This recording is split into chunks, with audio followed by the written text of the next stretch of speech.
What's up, everyone? Tonight on the Debrief, filling in for Rico El Glorioso is going to be the one and only Kevin Kellam. And tonight we're going to be talking NXT Great American Bash and a huge AEW Dynamite Road Rager that went down. Big surprises, big time matches tonight on the Debrief.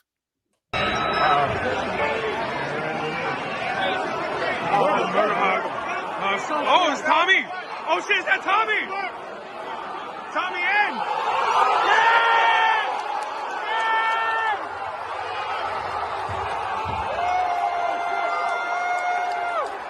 Holy shit! Holy shit! Holy shit! Holy shit! Holy shit! Holy shit! Holy shit! Holy shit! Holy shit!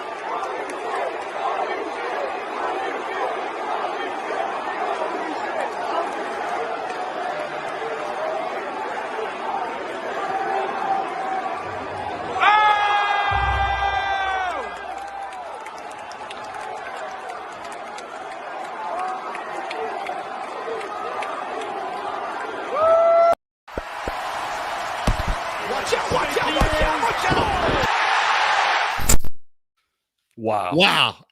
An insane night of wrestling, guys. Welcome to the Debrief. I'm your host, Jose G. Next to me, filling in for Rico El Glorioso, Kevin Kellam. Kevin, we had an amazing Road Rager special tonight on AEW Dynamite. The launch back to touring for AEW. Back with fans at the James L. Knight Center in Miami. It was a packed house. You felt it through your TV screens. I sure enough felt it. But tonight, more importantly than ever, our very own Rico El Glorioso was doing coverage for us down there in Miami and gave us that awesome video. Yes, your eyes are not deceiving you. Tommy N., formerly known as Aleister Black, is now All Elite. Malachi Black makes his debut tonight on Road Rager in All Elite Wrestling. Kevin, this is huge. This was a big surprise. This was a huge shocker. And it's worth noting that this is outside of the usual release window that WWE superstars get. We've had more than 40 names released by WWE. We knew some of them were going to pop up. Andrade premiered tonight. We'll talk about his debut. But this one was quite surprising. It is also outside of the window of the usual 90-day non-compete clause here. So this is very, very surprising here. Let's see if we can give it a go here. We're gonna try and do what we did at WrestleMania. It's a big one going down at the Knight Center in Miami here. We're gonna try and go to Rico El Glorioso on the scene in the arena. Let's see what the vibe is like there. Let's bring up Rico if we can here and see if this stream works here. Rico, can you hear us, buddy? I hear you loud and clear, bro. How you guys doing? All right, tell us, Rico. We got some great video from you tonight. A fantastic vibe inside the Knight Center down in Miami. I believe I'm referring to that correctly. Am I right? Yeah, James L. Knight Center, right here in downtown Miami, Florida, bro. Yeah. All right. Not LA Knight Center. It'll be a different place. Yeah. But don't worry. We'll get to NXT in a little bit. But AEW, obviously, big live crowd tonight. This is one of the first major wrestling arena shows in the United States as we come out of the pandemic. What was the general vibe there besides the surprises we saw tonight and the big reaction there with Tommy End? You can just tell that everybody's just been waiting to be in a live event once again. It's great to have AEW outside of Daly's place, as great of a place that it is, right down the street from me over there in St. Augustine, Florida. Like, the crowd was just waiting for something big to happen. They were ready to chant for everything. Even all the matches that they were taping for Dark Elevation beforehand, the crowd was so behind because we did get the likes of Thunder Rosa, of Riho, Yuka Sakazaki, like she came back. So we got to see a lot of people in the dark matches. The crowd was ready to go. And then as soon as the main show started, like you already saw, like the crowd was ready to get into it, and especially with those huge surprises, like especially the biggest pop being, of course, when Tommy N., I believe you guys said is Malachi Black. We didn't hear anything in the arena. We just saw the lights go off. They did not say Malachi Black though. Okay. It's worth noting to you, Rico. I know you're watching it live. They did say it was Tommy End, and then quickly said now we understand that he's called Malachi Black. They quickly got that in there. He surprised Cody Rhodes. He attacked him. He laid out Arn Anderson. Cody already appeared earlier in the night, so why was he out there again? So this kind of makes sense in retrospect. But that initial reaction when he came out, no one saw that coming. They did tease it a little bit with a blackout earlier in the night. Was there a concern? Did you guys got worked there a little bit in a good way? Was there concern that there was a legitimate blackout in the arena? We just thought like there was going to be another surprise that was about to happen that we weren't ready for, and then just went back to the match like, oh, okay. But in retrospect, now it makes sense. We had the lights put on and off during that the South Beach strap match that we had to kick off the show. It just made total sense. That's the perfect time to bring in one Aleister Black, aka Tommy, and aka Malachi. Also, that's going to be a great first opponent. Also, it kind of plays off of what was going on with Hurricane Elsa and the storm down here in Florida. You know, Miami got a ton of heavy rain, ton of heavy wind earlier in the day, and they were kind of playing it off, you know, with the weather down here in Miami. So they kind of caught me because I legit thought was like, okay, well, they're getting some power outages. It was like, that's happened before at a wrestling show.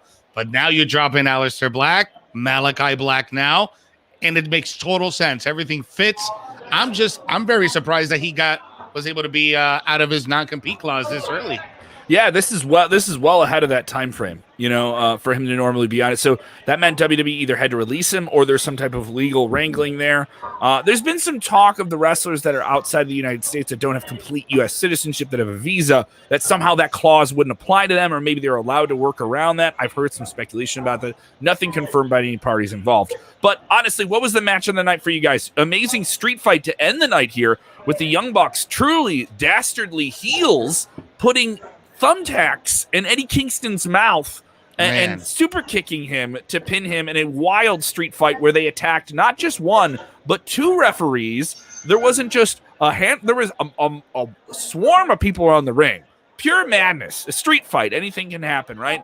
Plenty of tables crushed. A wild, fun match. I wouldn't say the best street fight I've ever seen, but certainly satisfying. What did people think of the main event there? Oh, they loved it. I mean, the section that we were at, it was a little bit harder because whoever was doing video, they were not putting it on like the big screen like we had before in the Daily's place.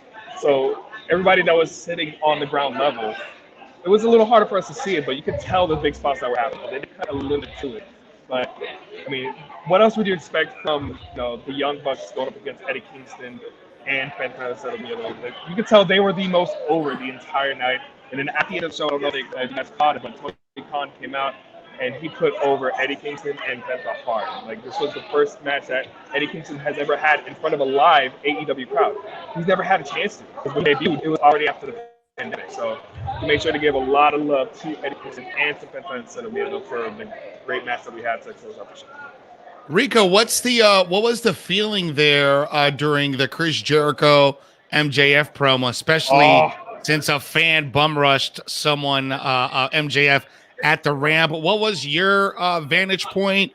What can you tell us about that? Yeah, so as it was happening, of course, I was trying to get a little bit of footage for you guys here at Sportskeeda. And I happened to just be recording on like the ring, and I happened to look up to the side, and I see this heavyset man with sunglasses. He looks like he might have been, had a little few drinks in on the night, and then security swarmed him. And it looked like Chris Jericho was about to be ready to, Triple H somebody and just lay him out if he got inside that ring. But like security got there really quick. They made sure that it didn't become a bigger issue. And then just like the geniuses that they are, MJF and Jericho, of course, had to play it off in our promos just to keep it going. True professionals, they said. True professionals indeed. Obviously, a wild night, a great night for professional wrestling all around the world. Not just AEW. This is just great for the wrestling industry in general to be back in an arena. Who else is doing this? I think it's worth noting. Outside of sports, sports, like what live entertainment is filling arenas right now. So AEW really striking hot. WWE will be there very, very soon in just a few weeks with SmackDown hitting Houston, Texas. So it's a good time to be a wrestling fan, and certainly a level of excitement there. What were some takeaways from the crowd that maybe just being there live? Was there a sense of just people just trying to get used to being in a crowd? Oh, do we have to do this? There has to be some weird, just general vibes of, oh, I have to do this now. Or is it just Florida? It's Bedlam. Who cares? It's Florida, man. People are ready to just party here. Bro. Anyway, just give them an excuse to come out and get together with other people. That's all they needed. So it's not just Florida, it's Miami. In Miami, it's like its own country, bro. Miami. I believe it's called Miami, based on what I know from that one Will Smith song. Yes. Miami. Miami. So definitely thank you for the live report. Rico, anything else you want to add for the fans? Just maybe something you saw in the crowd that we don't get to see because you're there live. What some weird behaviors, some people trying to relearn their social skills again in 2021? No, just this is the first step in, once again, what is normalcy when it comes to professional wrestling, having crowds in arenas. I just feel honored to be able to be here, AEW's first show outside of Daly's place, with crowds here, being amongst the people here, just being able to chant and just cheer. And also, being here in Florida, got to see a lot of our local people there too. So, this little spoiler, we did have one of our friends, Layla Gray. She just had a match just now with Red Velvet. Like, there's so many talented people here in the local area. I'm glad to see AEW still getting the opportunity to shine. So, this has just been a great experience, and I can't wait to catch another AEW show live. Well, Rico, thank you for the live report. Don't want to keep you away from the action. I assume they're taping more content there after Dynamite went off the air live on TNT. Thank you so much, Rico. Rico, tell them the Twitter handle so they can see all the big scoops. You're usually here with us every week on Debrief. Yes, you already guys know, Rico El Glorioso on all the social media. Check us out on the Debrief on Wednesdays here on Facebook and on YouTube. And of course, Weekends of Wrestling. Boom. Thank you so much, Rico. Take care, bro. Be safe. Later. Great. Dude, who's doing that? Who's doing that, dude? Who is doing that? We are. Too sweet them right there. Too sweet on NWO 25. I'll send him one. I'll send him one in the mail. I'll too sweet a letter and I'll mail it to Rico. Who is doing that? Live reports from the arena right after the show happened. This is the Debrief. If you're joining us late and you're jumping into the stream, don't forget to subscribe to our channel on YouTube. A bunch of great content. Speaking of the out of Raw SmackDown vibes, we have one of the biggest stars in WWE NXT just did a 2-part interview with this Tommaso Ciampa, calling out big stars from Raw and SmackDown, saying he is the best in the world right now. He says it and he means it. And he lays into it pretty hard here. And this 2-part interview, you can check that out now on our YouTube channel. Definitely go check that out. Also, if you haven't done already, subscribe to our podcast, our audio podcast feed. We're dropping episodes of Debrief on there. All the video shows that we have with Dutch Mantel, Vince Russo, they're also on there, and bonus exclusives that pop up all the time. So definitely go subscribe to that on Spotify, wherever you get your stuff. All right, let's get into people's reactions to AEW Dynamite. We will cover NXT in a little bit here, but obviously the big story of the night is Tommy End premiering on this show. Quite the surprise here. Dale Munson saying, great to see Tommy End, now known as Malachi Black. We got to get used to that in WWE for letting him go. That's another thing is WWE at some point probably had to allow him to do this, right? I would think so. I mean, maybe it does come back to what you were saying because, he has a visa and he's not working. So maybe he needs to work in order to keep his visa. So maybe there is some type of loophole there. Who knows? But this has been commonly known now with a lot of superstars. I think Peyton Royce and Billy Kay are having the same issue. Yeah, I mean, we've heard about that. It is an issue here. I'm trying to juggle comments while we're talking live here. Oh, you're good. We have Deanna Thompson bringing this up. Tommy End, Malachi Black. We got to start calling him. How about Mr. Black? We'll go with Mr. Black here. Mr. Black is indeed married to Zelina Vega. They are an item. She just returned to WWE after being away. Back if you let him go. There you go. I'll come back if you let him out of his non-compete deal. And Deanna Thompson saying, I'm sure Zelina got worked. Her coming back. What do you mean she got worked? She didn't get worked. She signed a contract with the biggest wrestling company in the world. She got it worked. She got it worked out. Maybe she got it worked. She got work. She didn't get worked. Calm down. Everyone's like, oh, they must have fooled you by doing that. They must have fooled you. No, they didn't fool you. It's fine. And also like, oh, WWE got fooled into doing this. How does anyone even get to that conclusion without even knowing anything here? Anthony Bruno texting in. He's the way, go ahead, buddy. I'm sorry. No, by the way, since we are talking about Zelina Vega, let's talk about her former counterpart, Andrade, who had an amazing debut tonight with Matt Sydal in his match, man. And he got a dominant win against him tonight. But great showing for Andrade, and the love was shown from the crowd. What did you think about that? I like the match. I didn't think it was the best match in the world. They went into a commercial break and they wrestled through a commercial break. I thought it was fine. It was an interesting introduction. His entrance was very unique. It very much reminded me of his time in NXT, with kind of derobing while he gets out to the ring. I don't know about the pairing with Vicky Guerrero, though. There's just something that doesn't seem like it's clicking with me. Am I wrong? I can see that. Yeah. It's just been, we're so accustomed to seeing him with Zelina Vega that Vicky Guerrero doesn't do him any justice. So I don't know. I can see why you're not appealed to that. Mm-hmm. But at the same time, she's such a hateable character. And it kind of goes because he's supposed to be the heel, right? So people are supposed to hate him and boo him. And how can you get more heat on you? Having Vicky Guerrero say, "Excuse me," every damn time.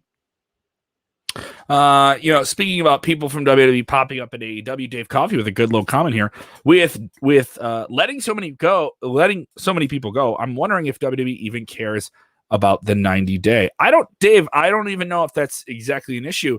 WWE indeed cares about the 90-day. I just think there was a situation when they felt like, all right, we'll let you do that. We'll let you out of your 90-day non-compete clause. Mind you, to get out of that 90-day non-compete clause, you're also saying no to money. So you're saying no to the money that's within that 90 days. You're getting paid your downside guarantee that's within your contract, the low end of your money for the next 90 days.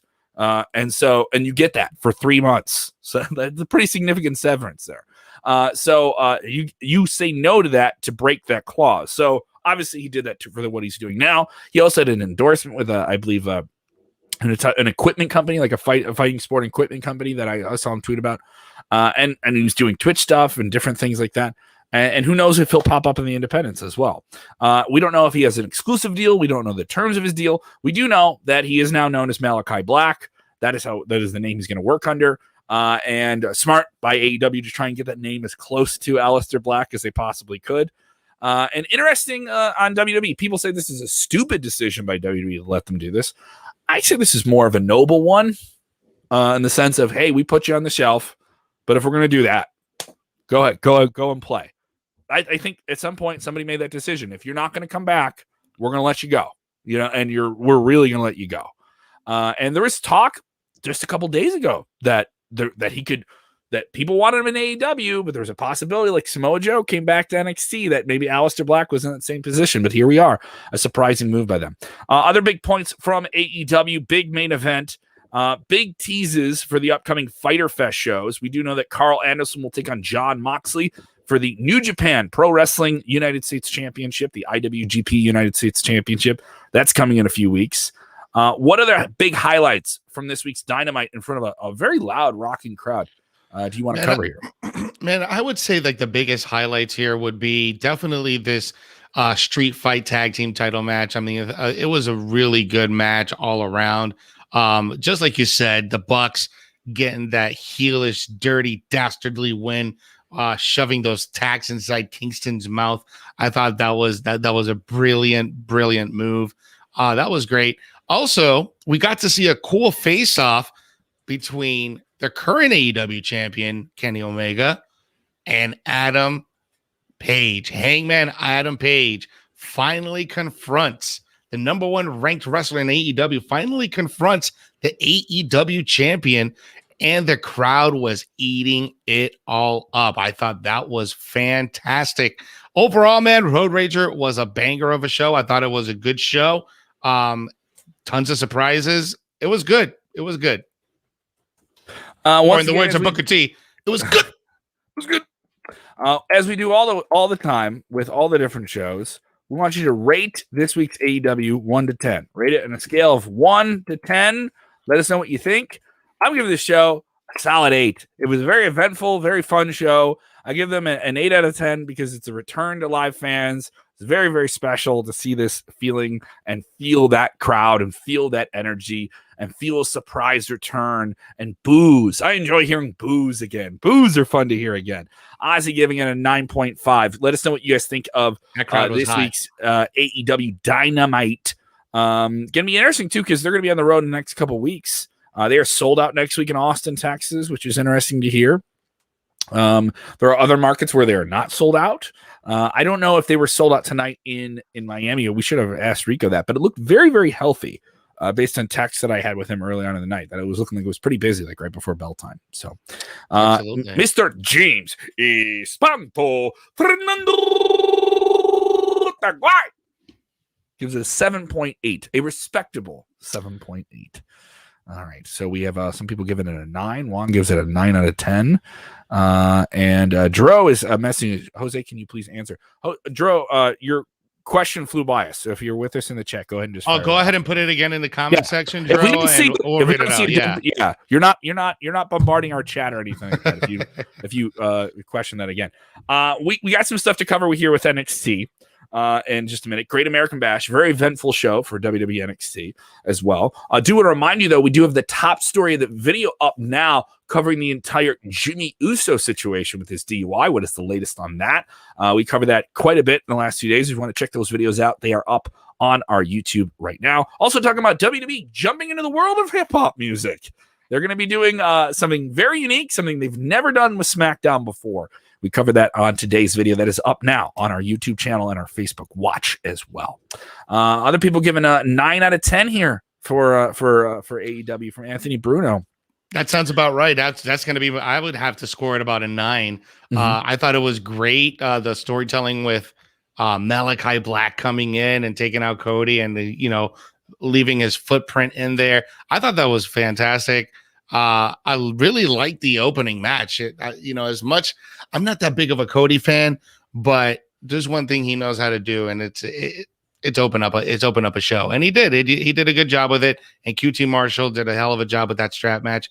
I thought that was a really cool opener. He took some nasty bumps in that too. He took some very, very rough bumps with in that. There was a German suplex that had me kind of concerned early on in that match. I don't know if I was the only one who thought that way. Seals Blue Devil says AEW better show than NXT this week. Well, we'll get into that. I don't know if comparing the shows when they're not on the same night is super important anymore. Not important. Not as important. Am I fair to say that? And both, I think both shows were great. The supposed war is over, guys. It's over. Okay. All right. So we'll get into all the different stuff with WWE NXT here in a bit. Let's talk about it. Big story of the night was Tegan Nox returning.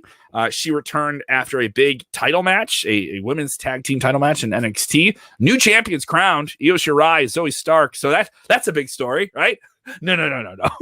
We can't let anything breathe. Nothing in wrestling gets to breathe very long. Nothing. So like 3 minutes after this big title change, like this is like maybe the third time they've ever had different. This is a still relatively new title. Tegan Nox comes out with the battery charger that's been teased. This battery charger vignettes. What do you think of Tegan Nox's return? She returns now from a third knee injury. Her third knee injury now, and this has really held her up. She did perform a dark match before SmackDown last week, or Raw, one of the shows, and so she got to be in the Thunderdome. They're getting a look at her, so there's some rumblings. Maybe Tegan Nox is not too long for NXT, or maybe this is simply just a warm-up match to get her going again. I don't know why they wouldn't do that in the Capitol Wrestling Center where NXT is. I don't know. What I can tell you is that the girl with the shiniest wizard is definitely back, and I'm just hoping to God that she does not end up with a fourth knee injury. Please do not. This is her third ACL injury bilaterally, I think. Yeah, her third bilateral, second to one knee, and she's had 2 different ones on each leg. So I mean, coming from a knee injury myself, I know how tough that is, and for her to go through 3 of them. And my fear is, what did you do to your knee? What was your injury? Mine was football related. I played defensive line in high school, and someone chop blocked my knee, and it was bad. It was bad. It was bad. It was bad. It still cracks to this day. It's terrible. You have the crack and knuckle knee. Oh yeah. That is not ideal here. Nope. So it's I mean, you got to think at some point she's gonna be chasing that title. I mean, that's a new player for the title with Raquel. I think it's fresh.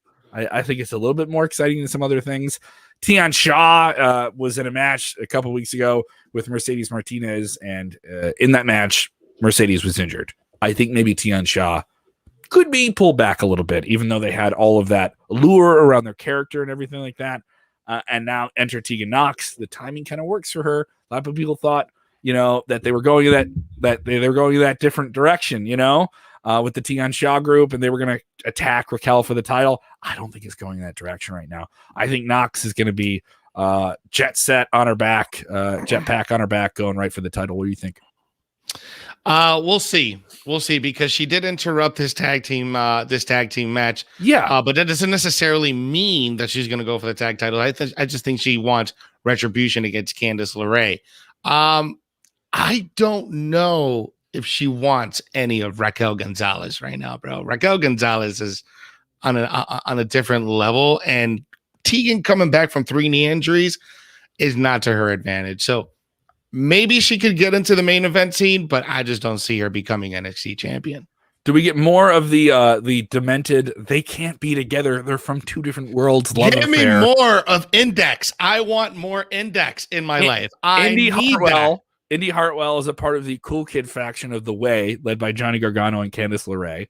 And Candice and Indy are a tag team. They lost these tag belts. They're a family, Kevin. They're a family.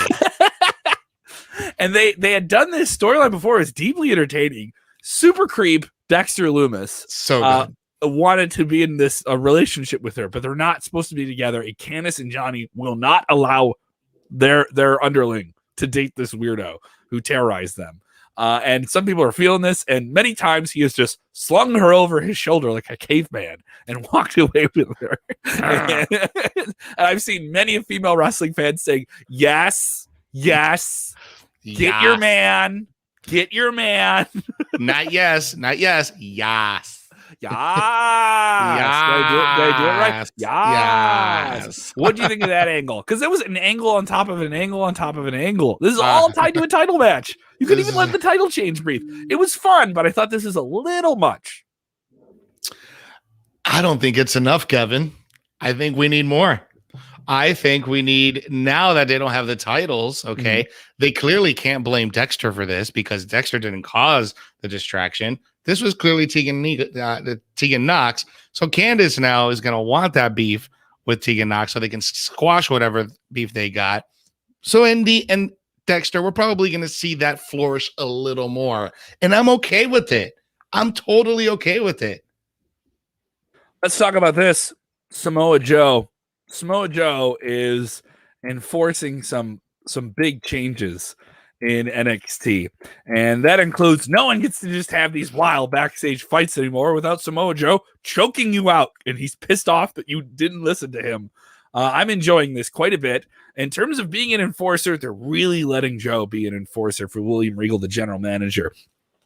Cue a showdown between NXT champion and monster person Karrion Kross against full of his own shiz, leader of The Way, Johnny Gargano. They're 2 heels.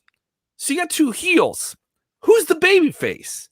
Who am I supposed to cheer for? I mean, I can boo both of them, but who am I supposed to cheer for? I now know who I'm supposed to cheer for, and that is the referee of this match next week. This was made in a pretty intense segment in which Johnny Gargano made he really just roasted the he took Karrion Kross to promo school and roasted the shit out of him. Oh, wow. Promo. You could tell that Karrion was not comfortable in that segment. And then the fact that you had the NXT universe at the CWC roasting Karrion on top of what Johnny was doing was even better, because when Karrion Kross went to respond and be like, I came to WWE to only do 3 things: to never let go of my NXT champion, to one day main event WrestleMania, and to be WWE champion. And he lost the crowd immediately.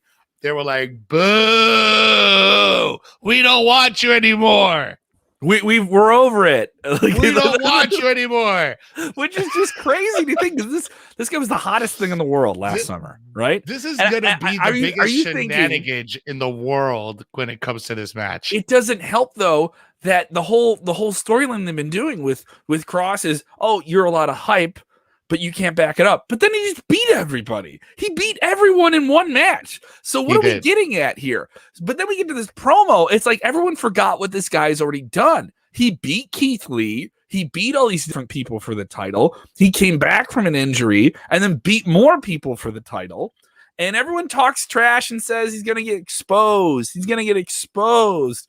Who's exposing this guy? Now, here's the problem. In the promo, I think he like really Gargano outdid him on a promo. And remember years ago, everyone said Gargano is a guy you can get behind. We really believe him, but his promos aren't great. Now he's the best promo in NXT. He's like one of the best promo guys in NXT when he does this line where Cross does this up. And Cross definitely had to lay this up. Somebody wrote this for them, by the way, because Cross had to know he was saying this line for Gargano to give it back to him, right? And it was the oh, right? You get the oh reaction. In reality, guys, that was absolutely purely calculated and done on paper before it happened. Someone wrote that. A writer wrote this line. Or at least that's the vibe I got from it. Why don't you go home and wear your wife's pants, is what he was saying. I was like, oh, that's kind of funny, right? So you think Gargano's going to come back with something about Scarlett, Cross's lady, who's apparently... This is the best comeback. This is the best comeback I've heard in years. And he's getting out of the ring, and this match is already made for next week, and they have this big face-off on Great American Bash. So you don't get a match, but you're getting one hell of a promo. At this point, they've already done their business. You know, Samoa Joe is going to be the special guest referee for a title match with Karrion Kross defending the title on television next week against Gargano. That on paper is really cool. And that came together in a really nice way. And I was like, this is pretty neat. This isn't just another match. And they're really playing up Samoa Joe and how he is like this driving force in whatever he's in, even though he's not in the match. I think that he's going to wrestle again. He's going to wrestle again. And this is just a cool way to draw that out and make it interesting and not make it just like, we're going to wait as long as we can to get him in the ring, you know?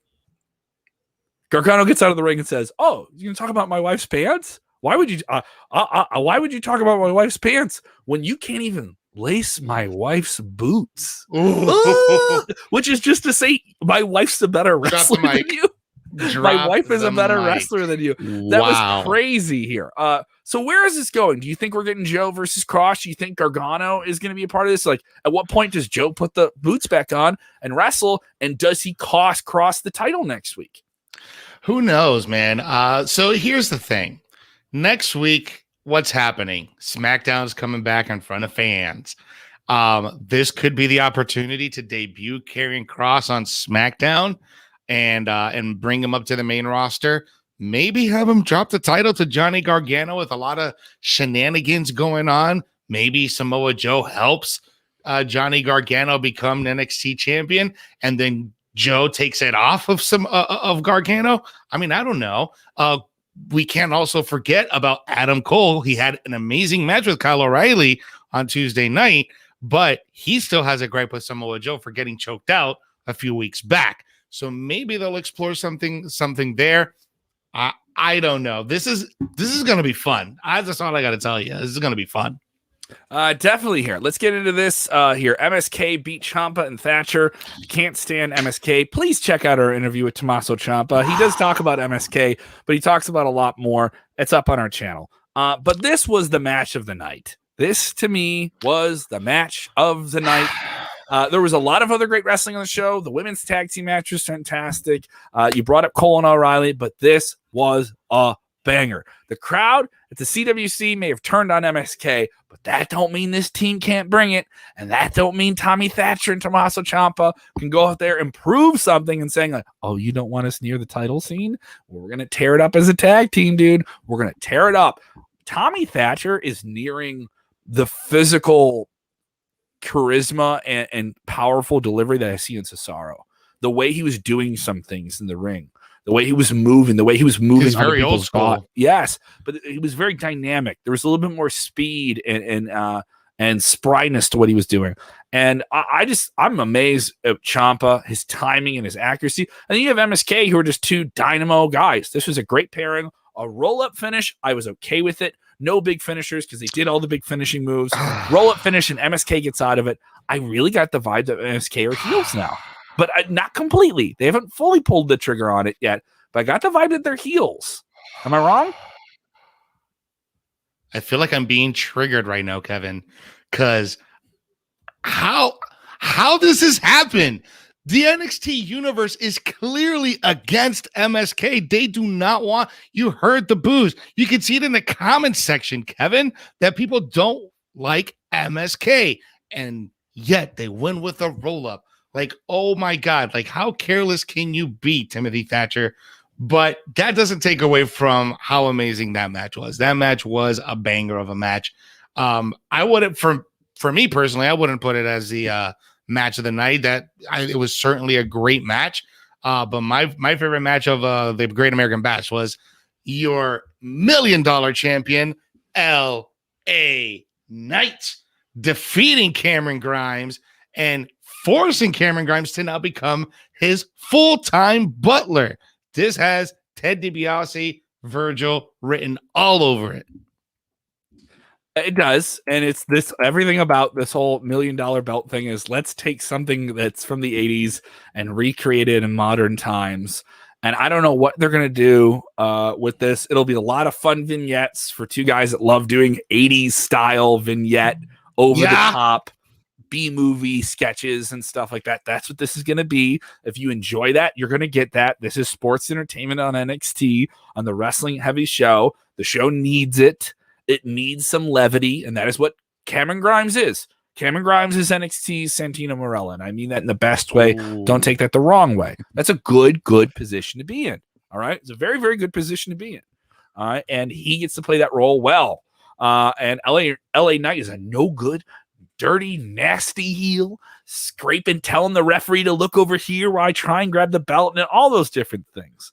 These guys are throwbacks. Everything they do is a throwback. You know, Cameron Grimes could fit right in the middle of the NWA roster in 88. You know, like he would fit there. You know, this is wrestling, dude. This is some fun stuff. I think fans will enjoy it, especially. I mean, and if NXT is the older wrestling show for pure hardcore fans, that's a good position for it to be in here.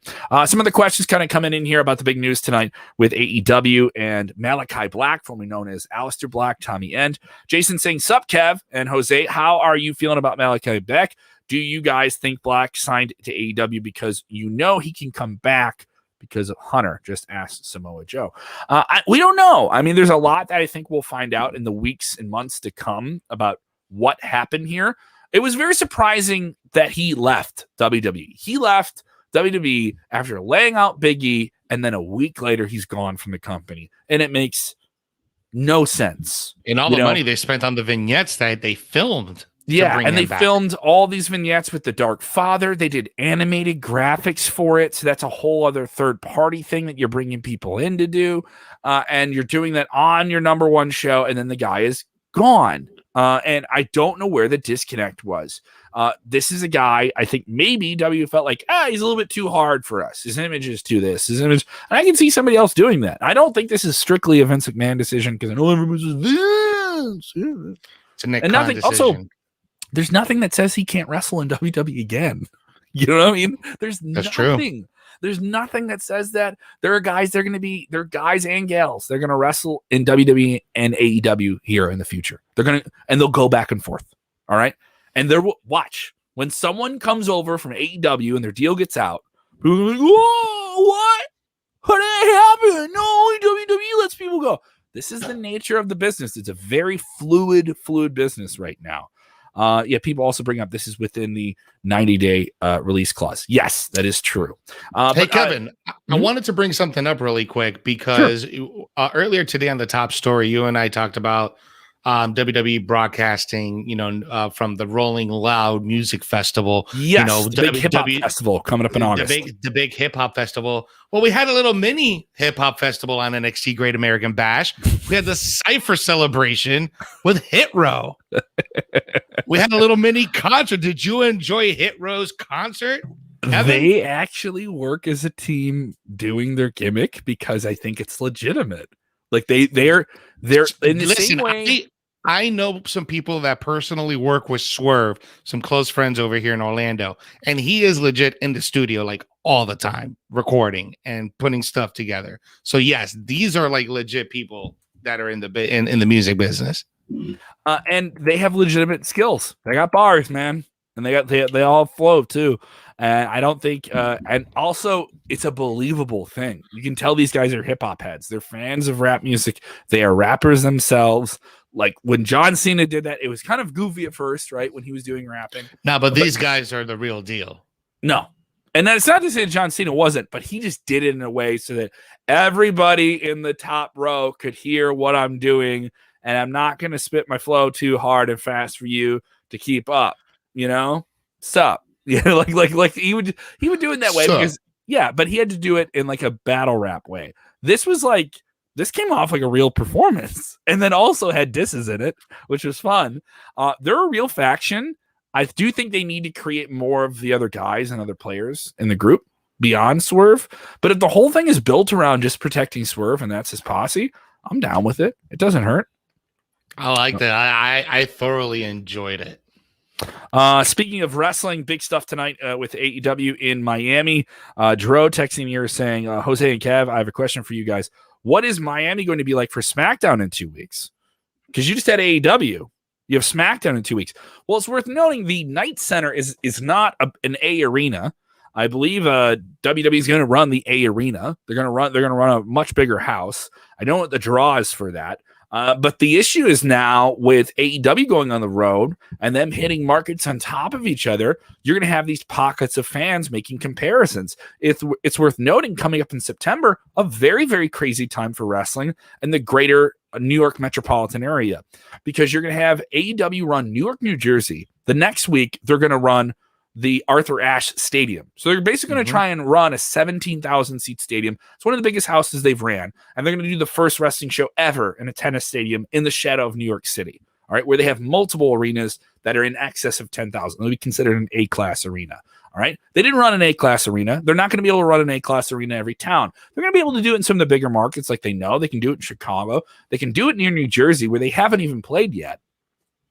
But then also in that same time in September, WWE is going to be there. All right. So WWE is going to be there with Raw, a mixture of SmackDown coming through that area. And then they're also going to have a house show. So, I mean, it's a crazy time. And then you're going to have fans making comparisons and what ticket value is good for you. I'm talking to fans tonight. We were texting tonight about getting tickets for All Out, which is coming to Chicago. So, I mean, you got to get in this conversation, guys. Where are you going for wrestling? And is this the show I want to go to, or am I going to wait to see it on TV? That's what people are going to start doing now. There's choices. And that's good for us. People have no comment on Hit Row here. People saying not feeling it. S.C. Williams says, I hated this, Kevin Jose. Why? Because Hit Row is making it work. He's talking about the Cypher celebration, the hip hop performance by Swerve Scott's a group of hip hop heads here.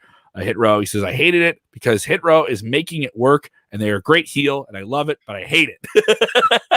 Well, then that's the good thing. They're getting that heat, brother. They're getting that heat. That's how I feel about Roman Reigns sometimes. Like, it's like, I hate it, but I love it. It's like, Roman and your greasy hair, your constantly wet hair.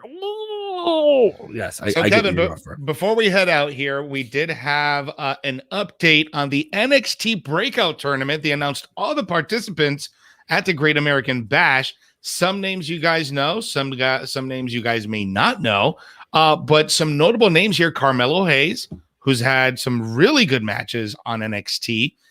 Brendan Vink, who used to go, he now goes by the name of, I believe, is Tony Muldra. Hold on, he used to go by Brendan Vink. Oh, Duke Hudson. His name is Duke Hudson, who now be going by the name of Brendan Vink. Now, if you guys don't remember Brendan Vink is this big, tall, huge 6'7" guy that wrestled on Monday Night Raw, very at the top part of the pandemic. This is how long he hasn't been featured on TV, but he's going to be in the Breakout Tournament. We also have Andre Chase, Josh Briggs, Ikemen Jiro, the handsomest. He's the king of handsome style. That's what is handsome style? He wrestles with a blazer on, bro. He wrestles with a shiny, sparkly blazer, and I cannot wait to see more of this guy. Sparkly blazer. Yep. We also got Trey Baxter that's going to be in the tournament. Joe Gacy, Odyssey Jones. So this is shaping up to be a great NXT Breakout Tournament. In the last Breakout Tournament, gave us the likes of Isaiah Swerve Scott, gave us the likes of Bronson Reed, Cameron Grimes, Dexter Loomis, tons of guys that are now on the top spots in NXT. Any of those names jump out to you, man? It's for the tournament to create these names. I'm not going to say none of these names jump out at me because I got to learn more about them, but that's the purpose of a tournament like this. I think with the one they did a few years ago, a lot of those guys already had some traction. They already had some hype coming out of the independents. Not to say that none of these guys do, but they certainly are not making their way into the Performance Center if they don't have legitimate skills. And that's a lot of what NXT is about at its core, is making future superstars. And you get to see them rise quickly, which is exciting. And that's something that hardcore fans want. They don't want Metallica now. They want Metallica in 1986. There's no rip on Metallica. I love Metallica now. But you get the point I'm kind of getting at. And this is even doubles down on that concept of we're going to give an elevated platform, as we've had in the last 10 years, with the Mae Young Classic, with the Cruiserweight Classic. We're going to do a tournament for the sake of a tournament and creating new stars out of it. This will create more than one guy, and it did before. There was a handful of people that came out. ACH, no longer with the company. He was a much, much bigger star coming out of that. Oh, absolutely. Some of our viewers on YouTube here, SC Williams watching us, saying, why isn't Kevin in this tournament? I'll pick him to win. Well, let me tell you, brother. You want to be in that breakout tournament? You want to be that breakout star? I don't know, man. It's just like, I don't think they're ready for it. It's just like, I got stuff going on. I'm just kind of busy.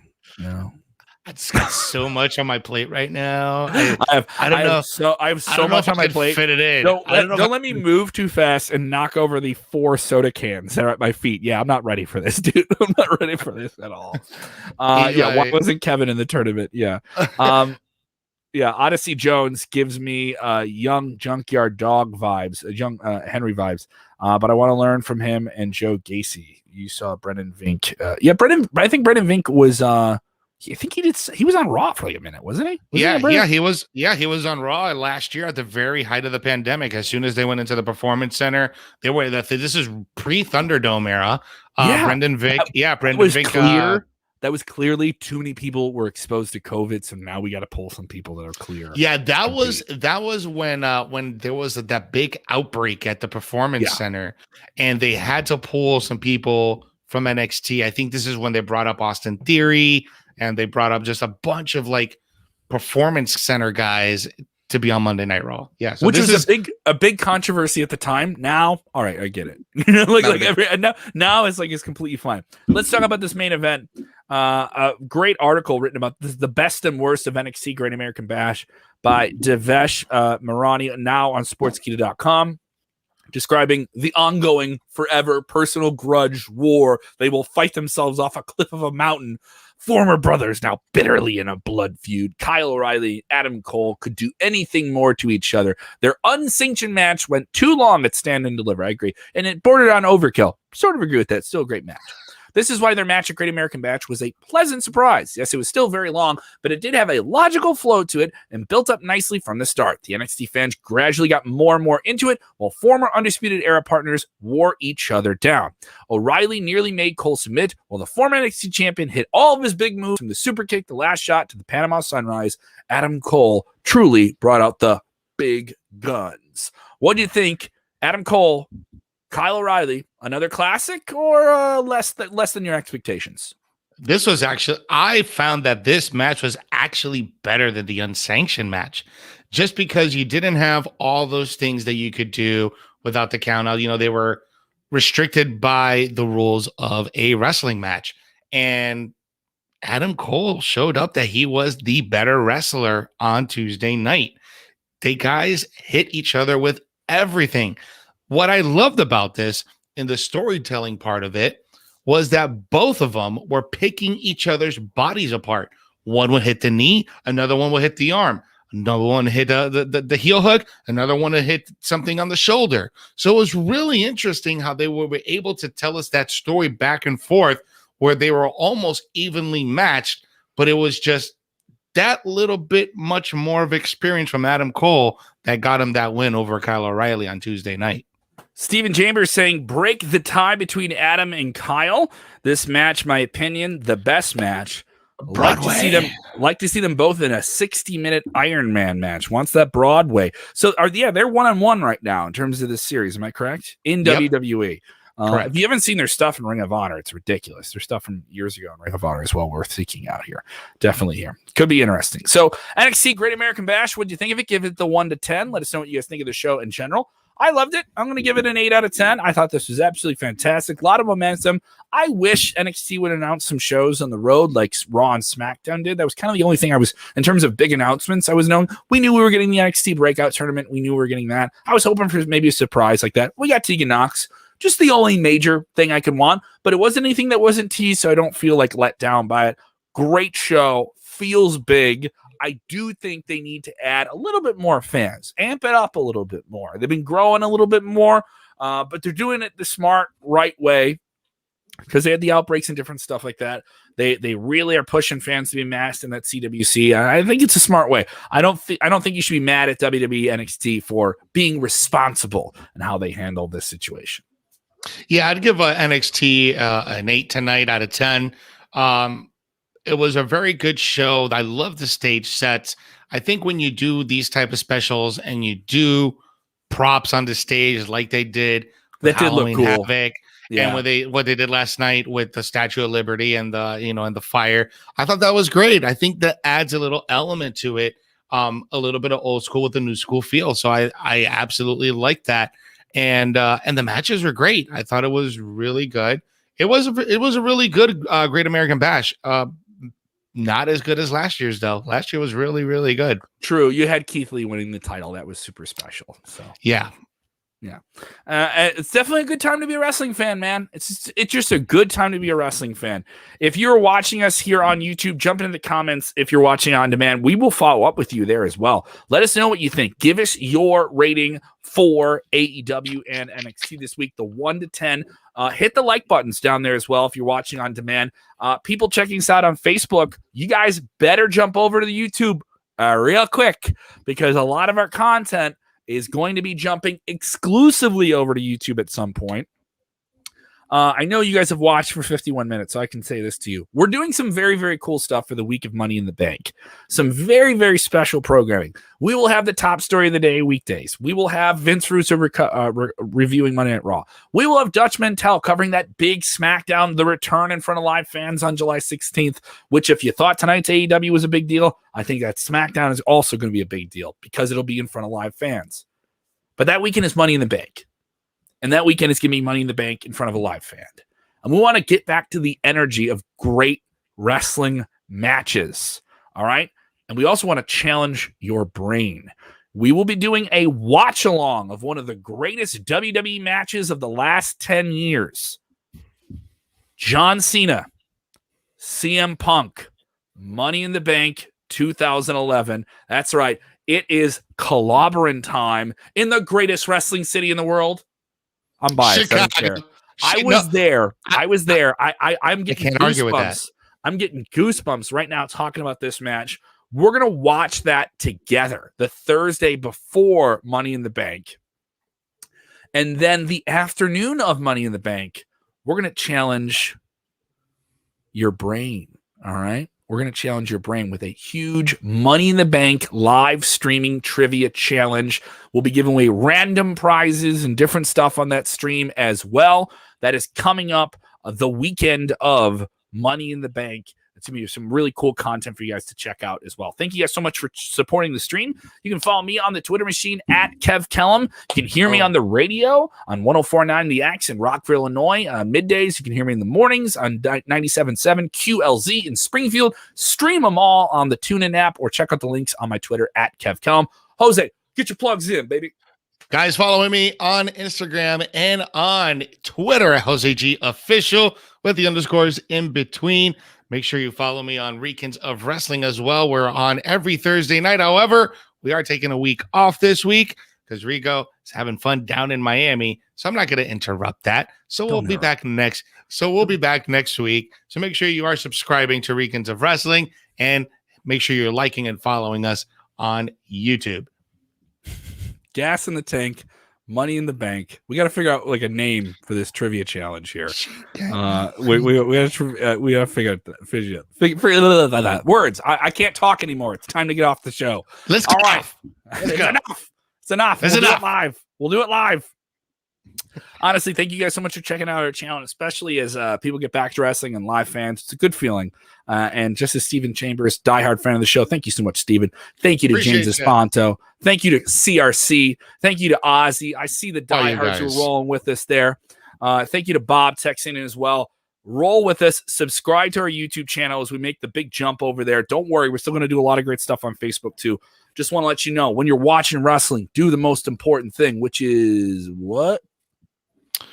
You gotta enjoy. You gotta enjoy wrestling, guys. It's easy. Just enjoy it. Enjoy it. Good night.